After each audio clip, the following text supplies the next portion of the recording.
Guerra comercial Estados Unidos e Canadá de fato começou. Com os canadenses respondendo às medidas do governo Trump de taxação de alguns produtos, o Trump também respondeu à resposta do Canadá, anunciando taxas de 50% em cima de alguns produtos selecionados, com o governador de Ontário, uma província canadense, também respondendo que vai cortar a energia dos Estados Unidos se de fato ele fizer isso. Trump promete, hein?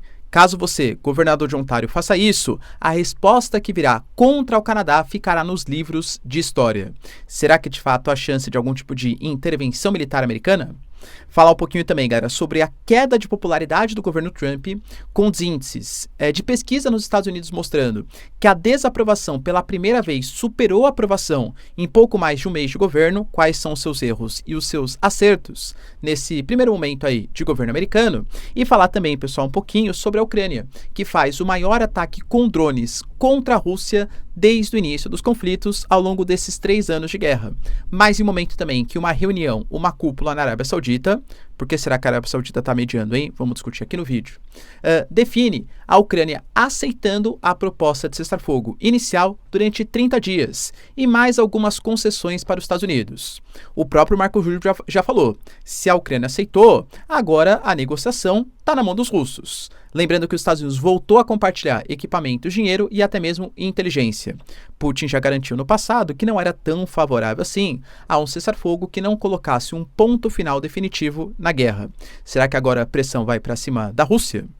Para finalizar, pessoal, falar também sobre o governo Trump, que cria um aplicativo, na verdade modifica um já existente, que agora os imigrantes irregulares podem se autodeportar, vamos entender exatamente como funciona, e também eleições na Groenlândia. A gente tem pouco mais de 50 mil pessoas, com pouco mais de 40 mil votantes, decidindo o futuro da ilha, que inclusive pode se separar da Dinamarca e quem sabe pertencer aos Estados Unidos.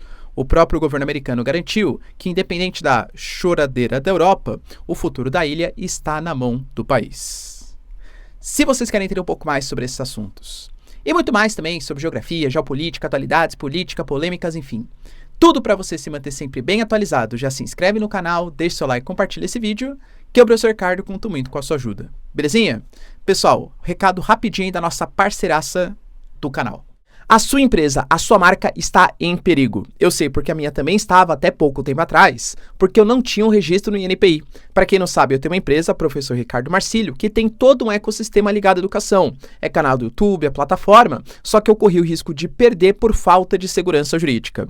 Mas de verdade, quando você vai tentar fazer, é um processo lento, burocrático e extremamente difícil. Por sorte, a parceira aqui do canal, a Movon, ela agiliza todo esse processo para você. Então, se você quiser, galera, por um preço altamente competitivo, sem burocracia, registrar e ter uma garantia que a empresa, a marca vai de fato ser sua, link na descrição e conta com o serviço da Movon. Você não vai se arrepender.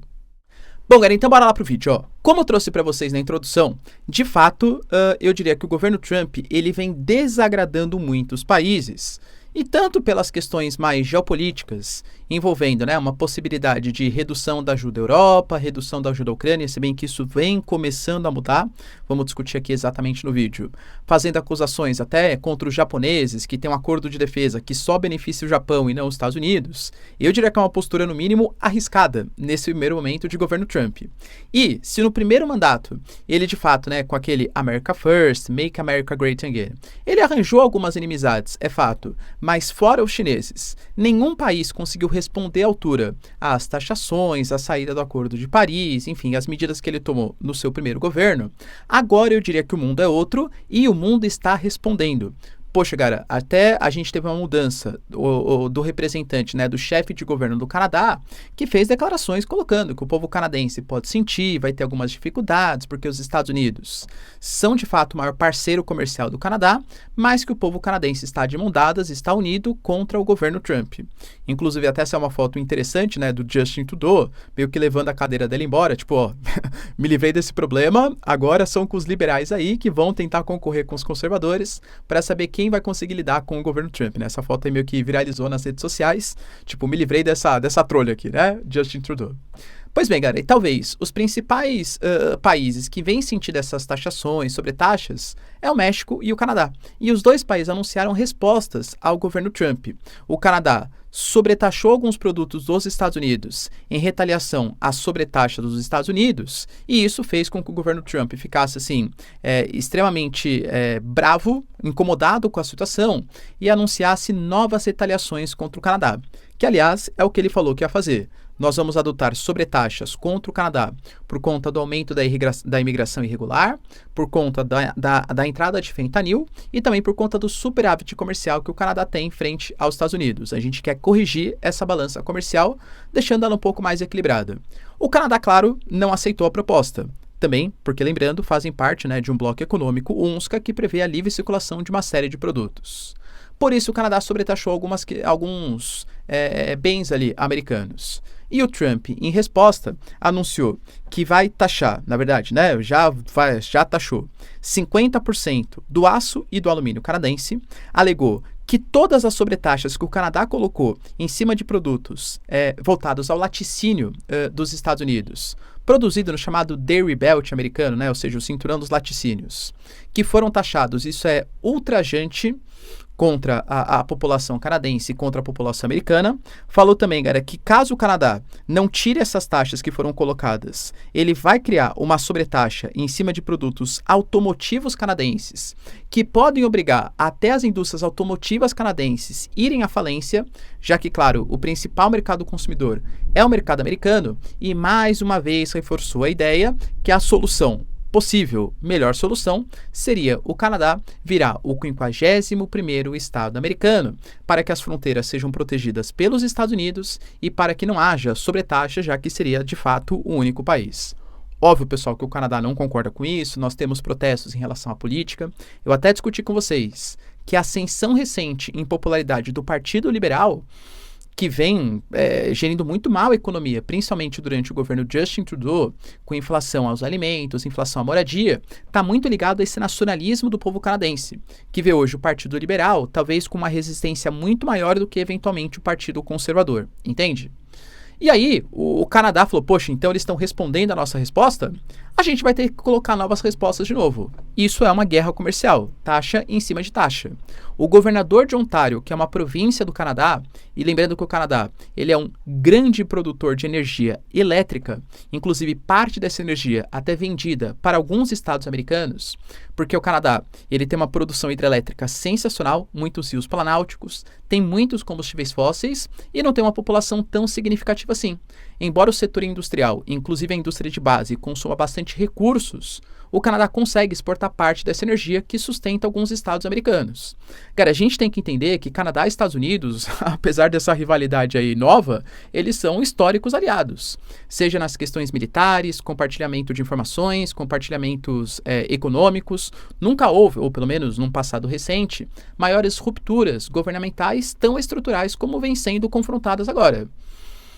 Aí o governador de Ontário colocou, então os Estados Unidos vai taxar produtos canadenses? Então tudo bem. Nós também, a gente vai, caso sejam de fato aplicadas essas novas tarifas do governo Trump, nós vamos suspender a venda de energia elétrica para estados americanos. Para vocês terem uma noção, o Trump, enquanto eu estava preparando, ainda estava considerando a declaração do estado de emergência, não no sentido militar, que vai fazer uma intervenção militar ou coisa que valha, mas um estado de emergência para conseguir tomar decisões mais rápidas em um eventual momento em que o Canadá cancele a venda de energia elétrica. Cara, imaginem vocês que energia é um dos principais pontos para a inflação. Se o Canadá ele suspende a venda de energia e de uma hora para outra os Estados Unidos têm que se virar para dar um jeito de produzir energia, com certeza essa nova energia vai ser muito mais cara, corroborando ou fortalecendo ainda mais a inflação do país. Então o Trump demonstrou preocupações e alegou, se o Canadá fizer isso, eles vão pagar um preço financeiro que ficará nos livros de história. Como Trump já vem falando do 50º estado, ele falou que as fronteiras entre Estados Unidos e Canadá são fronteiras que não correspondem à realidade. Ele quer inclusive uma renegociação dos lagos, dos rios que fazem a fronteira Estados Unidos e Canadá. Considera-se, claro, que possa haver algum tipo de intervenção militar. Pessoal, de verdade, eu desconfio muito que isso não vá acontecer. Como eu falei, o próprio Trump falou de questões, resposta financeira contra o Canadá, então taxas, sobretaxas, isso pode acontecer.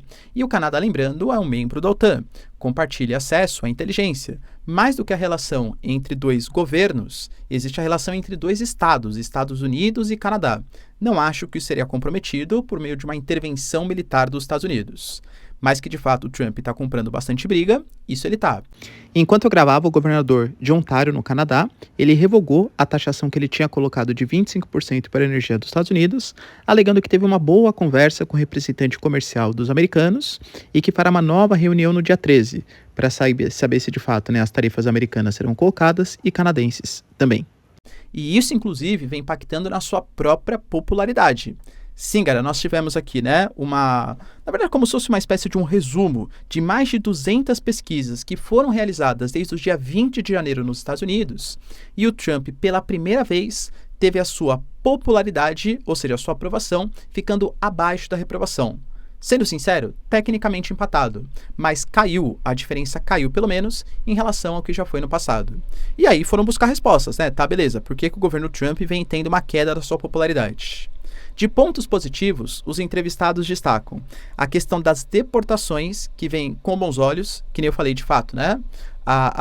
O governo Biden, cara, deixou a questão da fronteira permeável muito forte e foi um dos principais pontos para a queda de popularidade, além também da questão da inflação, das pautas progressistas que incomodavam parte ali dos conservadores, e também a questão da redução da máquina pública, que a maior parte dos Estados Unidos vê com bons olhos, um ajuste fiscal, já que constantemente os Estados Unidos, que já têm a maior dívida do planeta, vêm aumentando o teto da sua dívida pública. Mas, em compensação, os fatores negativos vêm aumentando, vêm ficando mais importante que os fatores positivos. E aí, a população fala principalmente da questão do comércio internacional, ou seja, o Trump não deveria comprar essa briga econômica e até mesmo geopolítica com históricos aliados, ameaçando sobretaxar uma série de países, e também a questão econômica. Se a gente for pegar, alguns memes já começam a rolar na internet em relação às empresas de tecnologia. Você pega Tesla, Nvidia, Google, Meta, Facebook, o pessoal está incomodado. Você pega o gráfico ali, né, das bolsas de valores, as empresas vêm despencando de valor. Despencando talvez seja muito forte, né, mas vem tendo uma queda de valor. Por quê? Lembra que a gente discutiu que a Tesla, por exemplo, valorizou muito desde o início do governo Trump? Todos os ganhos, ou pelo menos parte deles, já foram recuperados, já foram perdidos por conta dessas políticas de sobretaxas, boicotes, sanções, punições do governo Trump. Ou seja, a inflação vindo com a possível sobretaxa de produtos que deve gerar mais inflação e briga com os aliados geopolíticos está incomodando parte da população americana e por isso a queda de popularidade. E isso pode ser de verdade o principal freio para o governo Trump, porque aí de fato começa a incomodar senador, começa a incomodar deputado, começa a incomodar os oligarcas, os fazendeiros, por exemplo, já reclamaram tal do governo Trump, e se a elite econômica ela começa a pressionar o governo dos Estados Unidos, o governo republicano, isso pode trazer uma certa mudança de rota, do governo Trump. Será, pessoal, que de fato vai acontecer? Deixa aí nos comentários. Outra notícia bem significativa está ligado ao maior ataque que a Ucrânia fez desde o início da guerra. A Ucrânia utilizou cerca de 343 drones, sendo 91 contra Moscou. Segundo a mídia russa, tá? Isso trouxe a morte de 3 pessoas e cerca de 17 feridos. Claro que a Rússia conseguiu interceptar a grande maioria com seu sistema de defesa aérea, mas convenhamos que as próprias fotos mostram que houve ataque em regiões sensíveis. Tanto que, de novo, houve troca de acusações, né? Por exemplo, enquanto a Ucrânia fala que atacou pontos militares, pontos de infraestrutura, de refino de petróleo e até mesmo dutos que transportam combustíveis fósseis, houve até uma reclamação que o fornecimento, por exemplo, de energia para a Hungria pode estar parcialmente comprometido, tá? Isso aconteceu. A Rússia fala que, além desses pontos estratégicos, também houve ataque contra áreas de civis. Tanto que você pega a foto de prédios e tal, e coloca que os ucranianos são terror, taranã, porque, lembrando, atacar pontos civis, mesmo no contexto de guerra, é um crime, vai contra as convenções de Genebra.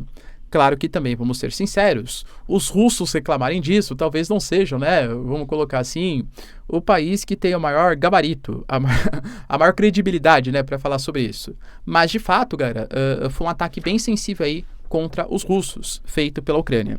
Nossa, professor, mas por que eles fizeram isso? A gente sabe, vou discutir daqui a pouquinho com vocês, que estamos em meio a uma negociação de uma possibilidade de um cessar-fogo, o início de um processo de paz. A Ucrânia, no momento, está fragilizada. Perdeu mais de 20% do seu território, a região de Kursk, que tinha sido conquistada pelos ucranianos. Hoje a Rússia vem fazendo contra-ataques, segundo o Ocidente, tanto com tropas russas como com tropas norte-coreanas. E geralmente, quando você está perdendo, não é um bom momento para você negociar, porque você se mostra fragilizado. Então a Ucrânia, penso eu, fez esse ataque para demonstrar uma certa força para a comunidade internacional, para os Estados Unidos e, claro, para a própria Rússia. Lembrando que os drones sempre foram, desde o início aí dos conflitos, né, da Ucrânia, a principal força de ataque dos ucranianos. É um equipamento muito mais barato, muito mais furtivo e que talvez não tenha um aproveitamento tão alto, mas como você joga na casa de centenas, os impactos, vamos colocar assim, bélicos, eles são bastante significativos. Enquanto isso, tivemos também na Arábia Saudita, como eu trouxe para vocês, um encontro entre representantes ucranianos e representantes americanos para discutir uma proposta de cessar-fogo. Ponto bem importante, tá? Vocês repararam como a Arábia Saudita ela vem tentando se tornar um país que é mediador das causas geopolíticas? Isso faz parte de toda uma campanha do Estado saudita, inclusive liderado, né, pelo governo do Bin Salman, para meio que reformular a imagem da Arábia Saudita. Se a Arábia Saudita era vista como um país que tinha conflitos com o Irã, tinha conflito com os Hutis no Iêmen, não que sejam melhores amigos, claro, mas vem tentando aparar um pouco as arestas, porque a Arábia Saudita percebeu que por mais que seja uma liderança no setor de petróleo, por exemplo, talvez exportação de petróleo não seja uma boa saída econômica para o futuro da Arábia Saudita. Não porque o petróleo vai acabar, claro, mas porque talvez relativamente ele vá perdendo importância frente a outras fontes de energia. Então a Arábia Saudita hoje investe muito no setor terciário, seja com o setor de turismo, com o setor de serviços.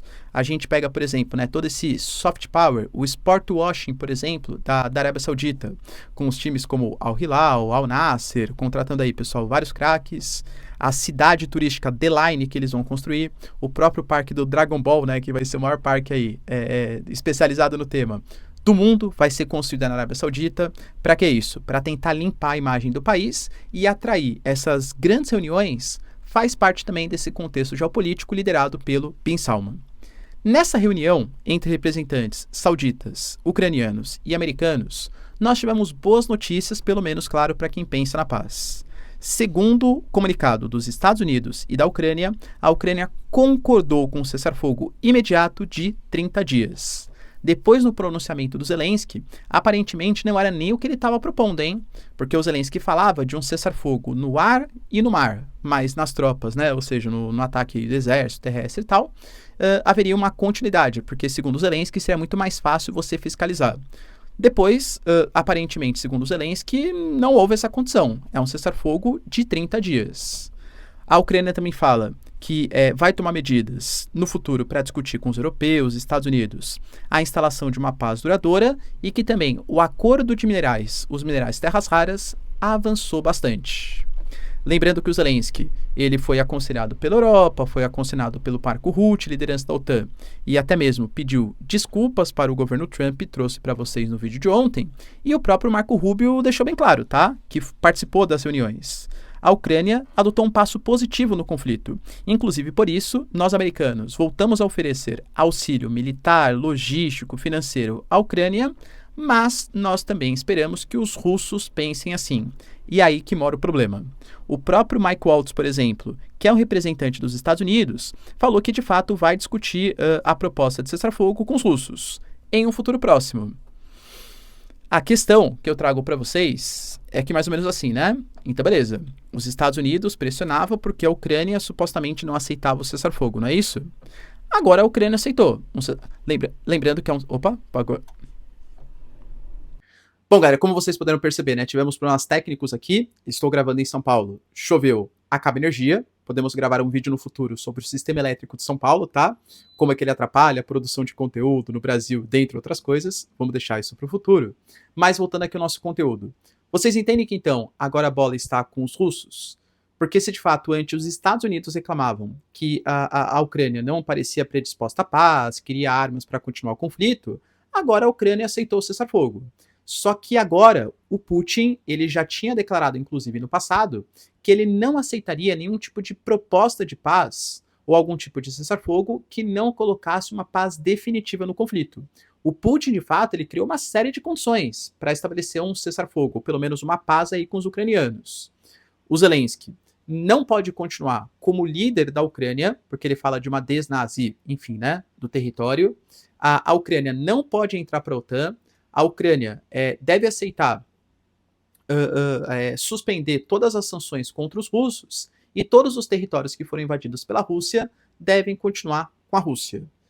Esse cessar-fogo não foram fornecidos maiores detalhes, porque pelo menos eu acredito que ele não tenha de fato maiores detalhes, fora o acordo de minerais. Não foi discutida a possibilidade de tropas apaziguadoras, de forças de paz da Europa e coisa que o valha. Eu acho que nisso ainda mora uma diferença muito grande entre os interesses americanos e os interesses ucranianos. O que foi discutido é um cessar-fogo de 30 dias, que pode ser estendido caso seja a vontade de Rússia e Ucrânia, e aceita pelos ucranianos. Se o Putin vai aceitar, são outros 500. E se ele não aceitar, aí a gente tem que ver como o governo Trump vai se portar.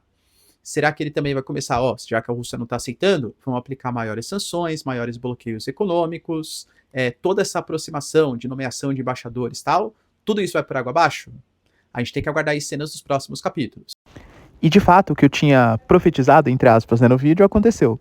Primeiro que o Trump garantiu que uma nova reunião entre o Zelensky e ele vai acontecer na Casa Branca, e ele garantiu que se os russos não aceitarem essa proposta de cessar-fogo, a guerra vai continuar. E claro, a guerra vai continuar com o fornecimento de armamentos, equipamentos e inteligência dos Estados Unidos para a Ucrânia. Ou seja, obrigando Putin a negociar ou aceitar o cessar-fogo. Mas agora é a hora vez de Vladimir Putin. Será, pessoal, que de fato ele vai aceitar esse cessar-fogo com os ucranianos? Deixa aí nos comentários. Outra notícia que era bastante relevante está ligado ao governo Trump, que anunciou uma remodelação de um aplicativo que foi criado o ano passado, na verdade em 2023, pelo governo Biden. O Biden criou um aplicativo chamado de CBP One, que na prática era um aplicativo que facilitava o fornecimento de asilo para imigrantes ou refugiados nos Estados Unidos. O governo Trump transformou esse aplicativo para o CBP Home. Na prática, entre algumas inovações, foi colocado um novo botãozinho ali que garante que caso haja um imigrante irregular nos Estados Unidos, esse imigrante ele pode se autodeportar. Como assim, professor? Ao invés dele ficar esperando uma perseguição do governo americano, uma retaliação do governo americano, ele simplesmente se denuncia no aplicativo, ele como se estivesse se entregando para as autoridades americanas, e vai ser, claro, vai sair dos Estados Unidos. Só que o próprio governo americano fala que a vantagem é que essa pessoa que se entregou, caso você faça isso com você mesmo, você poderá, no futuro, retornar legalmente para os Estados Unidos. Agora, se a gente te pegar, você nunca mais voltará. Inclusive, o próprio lema dessa reforma do aplicativo é: imigrantes legais, vocês podem se deportar de maneira fácil ou podem ser deportados da maneira mais difícil. Lembrando, pessoal, que o governo Trump colocou isso como uma das suas prioridades da campanha, e no primeiro mês a gente teve cerca de 37.600 pessoas deportadas. Segundo as informações da mídia americana, a meta é de mais ou menos 1.200 deportados por dia. Ou seja, ela está sendo cumprida, mas o próprio czar da fronteira, o secretário responsável pela defesa, colocou, pela imigração, colocou, galera, que isso é só o começo e que as políticas de deportação elas vão aumentar bastante nos próximos meses e até nos próximos anos. E para finalizar, pessoal, hoje temos também um processo eleitoral super importante na Groenlândia. A Groenlândia, que é um território que pertence à Dinamarca, que, lembrando, desde 2009, teve autorização dos dinamarqueses para pensar muito mais na sua própria independência, na sua própria autodeterminação, e hoje não são eleições ou referendo que vão decidir sobre a independência da Groenlândia total frente à Dinamarca, mas são eleições legislativas, e que vão colocar, claro, no poder um partido político que vai definir muito possivelmente como que essa independência vai acontecer. A Groenlândia é um país que tem cerca de 57 mil pessoas, sendo que dessas 57 mil, 40 mil votam. Ou seja, não é um grande processo eleitoral e o resultado ele vai ser verificado de maneira bastante rápida, A grande questão é que hoje todos os partidos praticamente apoiam o processo de independência total da Groenlândia. Professor, quer dizer então que eles querem fazer parte dos Estados Unidos? São coisas completamente diferentes. 85% das pessoas da Groenlândia não apoiam essa ideia totalmente, e 45% ainda veem o Trump como uma espécie de ameaça, né, aos anseios da Groenlândia, à autodeterminação. Ou seja, não acho que seja fácil para os Estados Unidos tomarem ou retomarem esse território. E mesmo com a independência, existem algumas questões latentes e polêmicas. Por exemplo, a Dinamarca, ela fornece, em questão de subsídios, em questão de auxílio, cerca de mais ou menos $1 bilhão por ano. Com essa independência, a Groenlândia vai conseguir se sustentar sem esse auxílio da Dinamarca? Outro ponto, a Groenlândia, ela tem assim uma riqueza mineral muito grande, tanto no seu território, com a exploração de minerais metálicos como lítio, como também no litoral, a exploração, por exemplo, de combustíveis fósseis. Só que a gente tem partidos na Groenlândia, que inclusive são favoritos a vencer o processo eleitoral, que são muito voltados a essa pauta ambiental, a redução dos impactos ambientais, a questão da alteração da matriz energética. A Groenlândia vai conseguir se manter sem o auxílio da Dinamarca e também mudando, dependendo somente, por exemplo, da pesca ou de atividades de subsistência? É uma questão que fica. O Trump, por exemplo, prometeu ontem que ele totalmente apoia a independência da Groenlândia e que sabe, né? Tem um país aí que está disposto a auxiliar financeiramente, militarmente. Já falamos que o governo Trump tem super interesse na Groenlândia, principalmente por questões militares, por questão de exploração mineral e também por rotas comerciais. Se a Groenlândia vai conseguir essa independência, a gente tem que saber também como que vai ser essa independência e mais, se os Estados Unidos vão ter algum tipo de intervenção. Tanto que, por exemplo, o próprio J.D. Vance, o vice-presidente, colocou que o Trump fará essa anexação ou essa tomada da Groenlândia de qualquer maneira. A questão é que como isso vai ser feito, porque independente do que a Europa grite, o governo Trump e o governo americano não teme mais o grito dos europeus. E aí, pessoal, será que a Groenlândia vai pautar a sua independência? Deixa aí nos comentários, quero saber sua opinião. No mais, pessoal, perdão aqui, tá? Pela falha técnica, pela falta de energia. São Paulo é complicado. Tamo junto, beijos, abraços e tchau, tchau.